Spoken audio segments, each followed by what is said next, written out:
I'm Andrea Giles, and you're listening to the Heal from Infidelity podcast, episode number 41, What I Know. Hello, and welcome to the Heal from Infidelity podcast, where courageous women learn not only to heal from their spouse's betrayal, but to become the boldest, truest, most decisive, and confident versions of themselves ever. If you know there's more for you than the life you're currently living, but don't quite know how to get there, you are in the right place. Stick around to learn how to create a life that will knock your own socks off. Is it possible? It is, and I'm here to show you how. I'm your host, Andrea Giles. Are you ready? Let's dive in.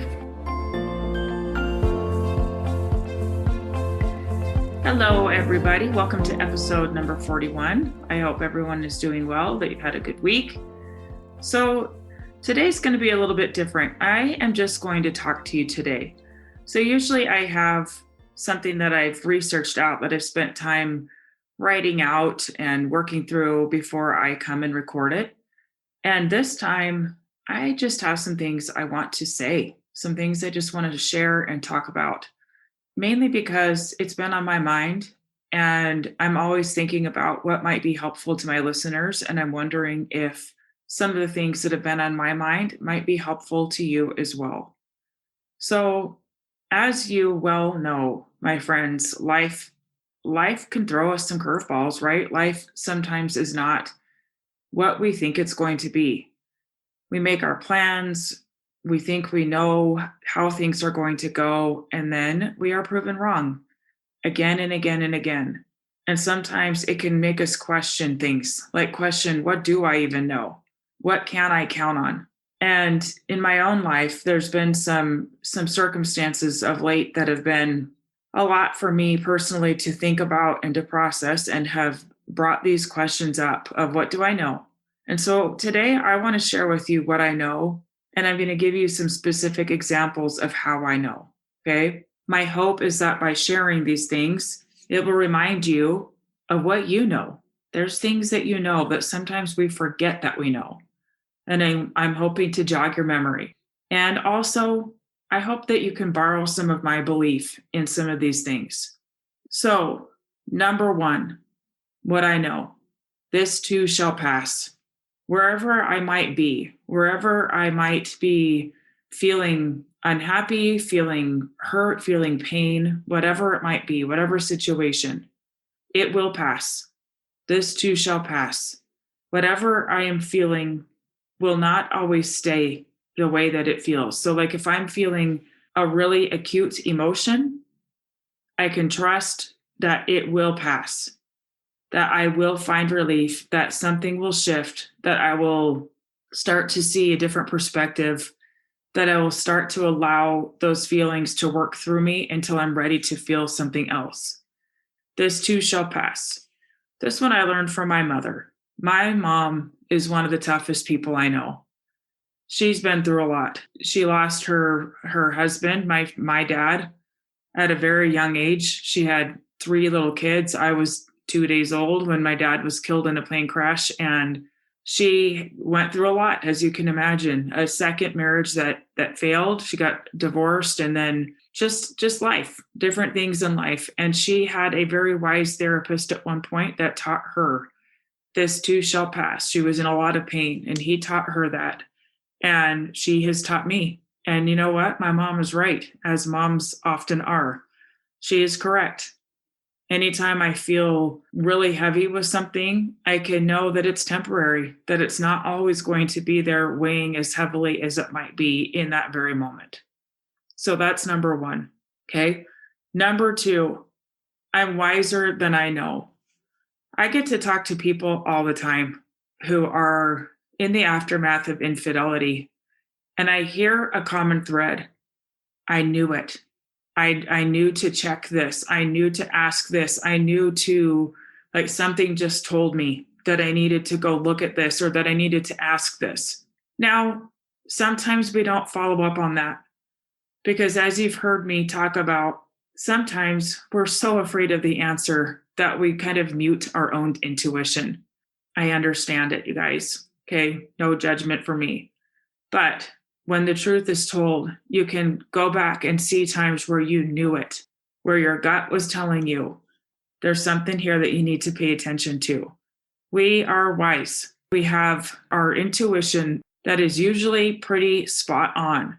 And the more we can learn to discern and sort out what is our intuition and what is coming from fear or doubt or from trauma, things like that, when we can clean that up and really learn to tune in and listen, our intuition will never lead us astray, ever. I remember when the story kind of started falling apart with my first husband, when I finally was seeing the years of deceit, like the patterns and the different things that I had been told for all of these years, and it started to just crumble. And I was putting pieces together. And even though it was very, very difficult, very painful, I learned something. I learned that the many times that I had a thought to ask a question, to go look at something, to dig a little bit deeper, I was correct.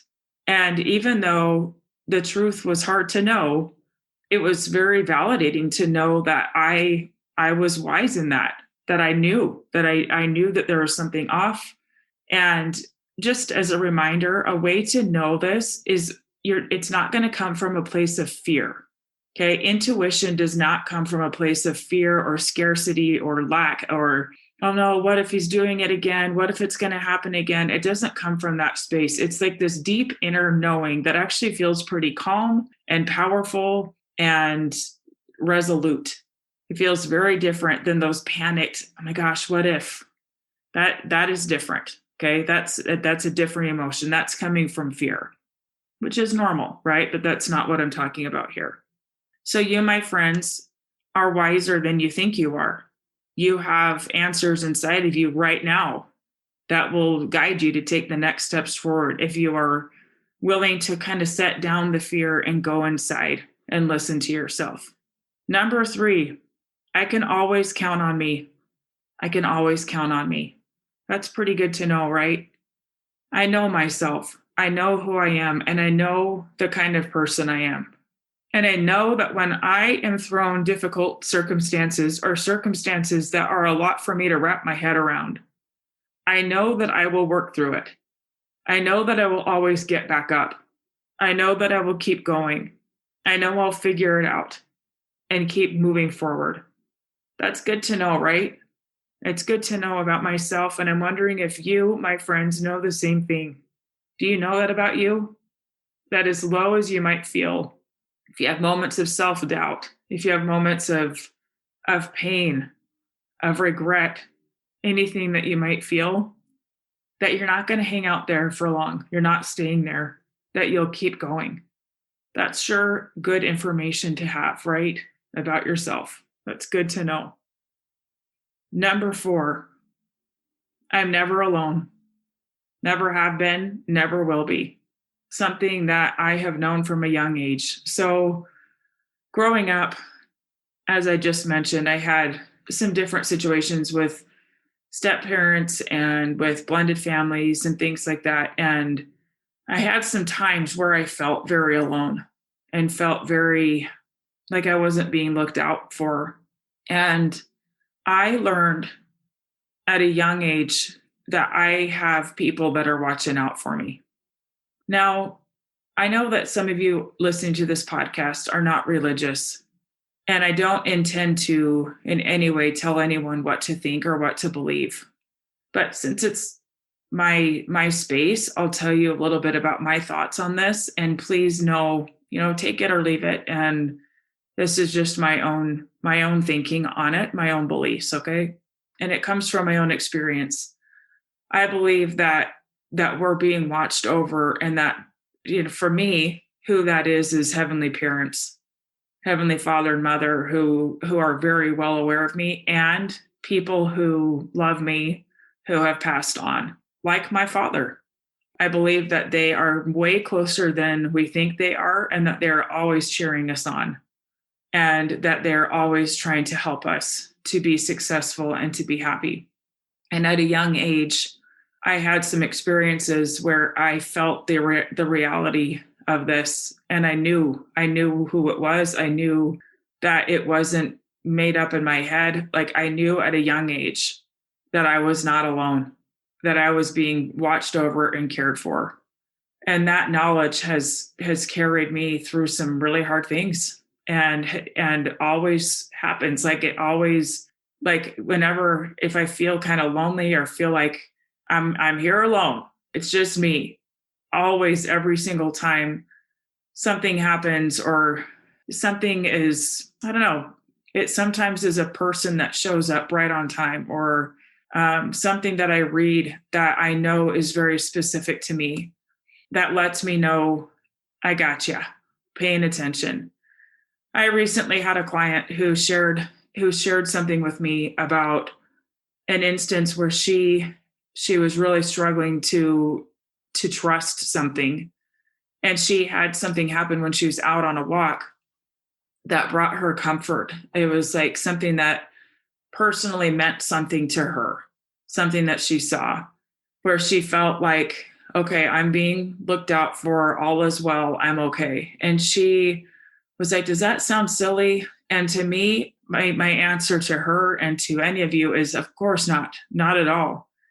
I think that the beauty is that we're all known individually. And so it makes sense that we're all going to hear things in different ways, right? Just like we all like different music, like different music speaks to us in different ways based on our own preferences, our own experience. It's very personal, right? It's personal. And so we're going to be spoken to and taught and reached out to personally in a way that means something to us. And so what might stand out to me as letting me know, hey, I've got you, I'm paying attention, I'm aware of you, might seem even silly to somebody else. Like, really? That's how you read that? That's what you made that mean? And I would say to that, who cares, right? You get to make things mean what you want them to mean, and trust that those little things that remind you that you're not alone are everything, that they matter, that you are being looked out for and spoken to in a way that is personal to you, not to anybody else, because you're not anybody else, you're you. So of course it's going to be personal. Of course it is. Why would it be any other way? And the last thing that I know that is kind of along the lines of what I just said, but a little bit different too, is that I always get the help I need. I have some pretty big evidence of this, my friends. And I've been thinking about a particular situation that I was in that I've never shared on this podcast. And it's time. It is one of the most pivotal moments of my life. And I want to share it with you now. I want to share with you how I know that help always comes, that there's always help. So the day that my first husband died, the circumstance was this. His family had a family reunion in Utah, and he had left on a Sunday morning from Utah to go back to where we lived in San Jose. And so he left to travel back to San Jose to get back to work on Monday. And I had the kids. And on Wednesday morning, I left Utah to drive back to California. So I stayed back for a couple of days. On the drive, I was 4 hours into the drive. So I was in Nevada, out in the middle of the desert with nothing around. It was just desert. And my phone kept ringing and ringing and ringing. And it was a number I didn't recognize. So I finally picked it up, fortunately not on speakerphone. I picked it up and answered the phone. And the woman on the other line was a county investigator in San Jose. And she proceeded to tell me that my first husband had been killed in a car accident that morning. And I pulled over to the side of the road and just stood there in horror and disbelief. I remember it so well. It's burned in my brain forever. I was standing in the middle of the desert. All 6 kids were in the car. They didn't know what was happening. There was nothing, no gas station, nothing. I was still 9 hours from home. And in that moment, everything changed. I didn't know financially how we would be okay. I was looking at my children in the car, knowing that even if they didn't know it, their life just changed drastically forever. And there was nothing I could do about it. I felt horrified to know that he was gone, that I would never see him again in this life. that he was just gone. And it was just all kind of rushing through my mind. And I was just thinking, how am I going to get home? How am I going to do this? And I was standing there on the side of the road, and a car pulled up, and a woman got out of the car, and she walked right up to me, and she said, "I'm here. For whatever you need, I'm here." Now, this woman had no clue who I was. I told her what had happened, and without missing a beat, she said, "Why don't you follow me to my husband's work? And there you can make phone calls, and he can give you a blessing." Now, for those of you who are not of my faith, blessings are, they're like special gifts of comfort, of peace, of healing, things like that. Now, the significance of this is this woman did not know me. She didn't know anything about me. Yet I knew those words. I understood them. And I needed some help at this time. And she said, "And then you can come to my home and you can stay for as long as you need." I'm a total stranger, right? And so I followed her. I followed her an hour and a half to where her husband was working. And she had called ahead, and he had went and got popsicles for my kids. And I made some phone calls and was given this blessing of comfort and peace. And then I followed them to their home. And at their home, Julie made us dinner. She played with my kids. The rest of her kids played with my kids. And it was at their home that I sat my children down and told them that their dad was gone, that he had died that day. And we all tried to go to sleep. And I know for me, I don't think I slept a wink. I don't think I slept at all the whole night. I just laid there with my mind kind of reeling. It was just one of those long, long nights, right? And the next day I got up and I went upstairs, and there was Sam and Julie, and they said, "You didn't sleep much last night, did you?" I said, "No, I didn't." And Julie said, "I'm going to drive you home." So Julie drove me 9 hours home and got a plane ticket back home. Because of Julie, I was able to sit in the back with my kids who would randomly start crying, and I could hold them and comfort them and be with them. I could make arrangements. I had to take phone calls, and we were making arrangements and putting things together. And I was able to do those things.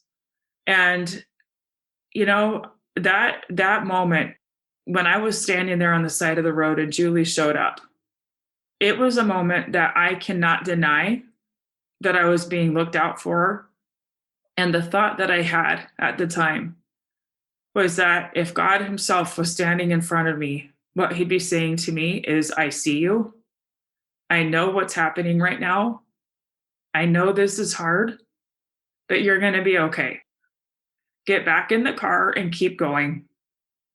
Keep going."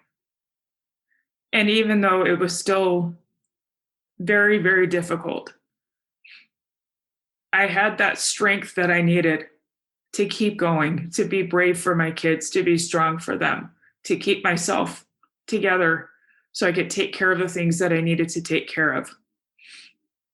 I tell you this, my friends, because I believe that there are helpers all around you as well. And even though you might not have as dramatic of a story as that, sometimes it can be hard to see when we are in it. Sometimes those helpers can be hard to spot. It can be hard to see when we are buried in our own pain. And I just want you to start looking. Look for the people who are showing up. Look for those little comforts that come that remind you that you are loved, that you are cared for. I promise you, I am no more special than you are. I am no more cared for than you are.